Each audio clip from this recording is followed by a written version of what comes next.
શ્રી ગણેશાય નમઃ. આપની ચેનલમાં આપનું હાર્દિક સ્વાગત છે. આજે હું તમારા માટે એક નાની ચપટીમાં ઘણી શક્તિ ધરાવતા મસાલા હિંગના રહસ્યો ખોલી રહી છું. રસોડામાં તેના અનોખા સ્વાદ માટે હિંગનો ઉપયોગ માત્ર રસોઈમાં જ નથી, પરંતુ તે અદ્ભુત સ્વાસ્થ્ય લાભો અને ઘરગ્રંથુ ઉપચારોથી ભરપૂર છે. આ મસાલો તમારા સંપૂર્ણ સ્વાસ્થ્ય માટે અત્યંત મહત્વપૂર્ણ છે. આજના વિડીયોમાં આપણે હિંગ શું છે, ખોરાકમાં તેનો યોગ્ય ઉપયોગ કેવી રીતે કરવો અને પરંપરાગત દવામાં તેને ચમત્કાર મસાલા તરીકે શા માટે ઓળખવામાં આવે છે તે જાણવા માટે આ વિડીયો અવશ્ય જુઓ. જો તમે હજુ સુધી સબસ્ક્રાઇબ નથી કર્યું તો હવે કરી લો, જેથી તમને આવું જ રસપ્રદ અને ઉપયોગી માહિતી સંભાર કન્ટેન્ટ મળતું રહેશે. હિંગ એ આયુર્વેદની એક શક્તિશાળી દવા છે જે શરીરમાં ગેસને દૂર કરે છે અને જીવનભર ગેસ, એસિડિટી અને બીપીની સમસ્યાઓને ઘટાડવા માટે ઉપયોગી છે. હિંગનો ઉપયોગ દવાઓમાં થાય છે અને મસાલા તરીકે પણ તેની વિશાળ પ્રમાણમાં ઉપયોગ થાય છે. હિંગ ગરમી, પેટ ફૂલવું અને કૃમિ જેવી સમસ્યાઓમાં રાહત આપે છે. આ ઉપરાંત તે પેટ અને આંતરડાને ઉત્તેજિત કરીને એક સારું પાચન સાધન છે. હિંગ ગર્ભાશયને ઉત્તેજિત કરે છે, ચેતનાને સકારાત્મક અસર આપે છે અને કફને પાતળું કરવા માટે પણ ઉપયોગી છે. હિંગ દુખાવા, પેટ ફૂલવું, કોલિક, અપચો, ઉબકા છાતીમાં જકડાવ વગેરે જેવી સમસ્યાઓ માટે એક અસરકારક ઉપાય છે. કૃષિ, ઉલટી, ખેંચાણ, ટેન્શન કે લકવા જેવી સંધિવાળા રોગોની સારવારમાં હિંગ ખાવાથી ઘણા ફાયદા થાય છે. હિંગ વાસ્તક ચૂર્ણ પેટ ફૂલવા માટે ખાસ પ્રખ્યાત છે.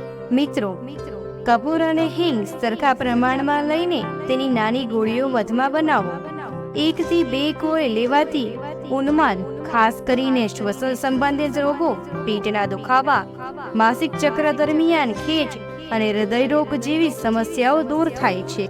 પાચનની દવાઓમાં હિંગનો ઉપયોગ થાય છે અને ઠંડા મગજના રોગો જેમ કે ડિપ્રેશનમાં હિંગ ઉમેરીને પીવાથી ફાયદા થાય છે.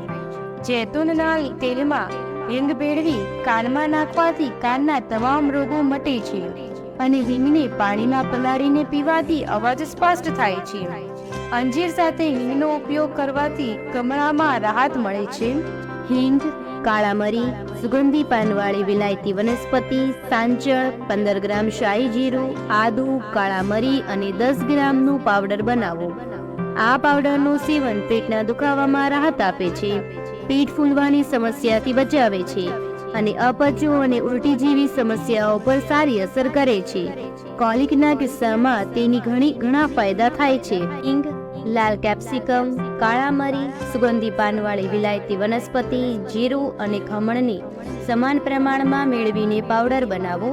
આ મિશ્રણને ઘી અને ચોખા સાથે ભેળવીને જમતી વખતે ખાવાથી અપચો, ભૂખ ન લાગવી, મચકોડ, પાંડુ, કેરી અને ગુંદર જેવા રોગોમાં ખૂબ જ રાહત મળે છે. મિત્રો, શેકેલી હિંગ, પહાડી મૂળ, ધાણા, ચિત્ર, કચુરો, કેરમ સીડ્સ, આદુ, કાળા મરી, તુલસી, જીરું, વાજ, સાજીખર, જાવાખર, સિંદલૂન, સાંચલ અને મીઠું દરેક 10 ગ્રામના પ્રમાણમાં લો. આ મિશ્રણનો પાવડર બનાવીને ભોજન પહેલા અથવા પછી અને ભોજનની વચ્ચે ખાવાથી વિવિધ તકલીફોમાં ફાયદો થાય છે.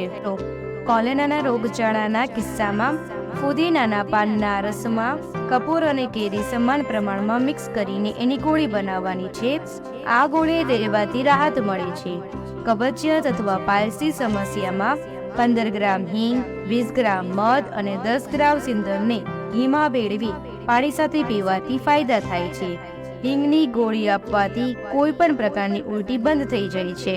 મિત્રો, જમતા પહેલા શેકેલી હિંગ અને આદુનો ટુકડો માખણ સાથે લેવાથી ભૂખ વધે છે. હિંગને ભોજનમાં ઉમેરી અથવા પાણીમાં ભેળવીને પીવાથી તે શરીર માટે ફાયદાકારક છે અને હિંગનું પાણી શરીરમાં બ્લડ પ્રેશર નિયંત્રણ કરવામાં મદદ કરે છે. કૂતરા કરડવાના કિસ્સામાં હિંગ ખૂબ જ ફાયદાકારક છે. હિંગને પીસીને પાણી સાથે મિશ્રિત કરી કૂતરા કરડેલી જગ્યાએ લગાવવાથી આરામ મળે છે. ગરમ પાણીમાં હિંગ મિક્સ કરીને પાતળી પણ માલિશ કરવાથી દુખાવામાં રાહત મળે છે. જો તમે આમાંથી કોઈ પણ ઉપાય અજમાવ્યા હોય અથવા હિંગના ઉપયોગ અંગે તમારી પોતાની ટિપ્સ હોય તો તે નીચે ટિપ્પણીઓમાં જરૂરથી લખો. મને તમારી પાસેથી સાંભળવું ગમશે. આ વિડીયો જો તમને ઉપયોગી લાગ્યો હોય તો તેને લાઈક, સબસ્ક્રાઇબ અને કમેન્ટ કરવાનું ભૂલશો નહીં. તમારે બીજો વિડીયો કયા વિષય પર જોઈએ છે તે પણ કમેન્ટમાં જણાવો. વિડીયો જોવા માટે આભાર. આગળના વિડીયો સુધી સ્વસ્થ રહો, મસ્ત રહો.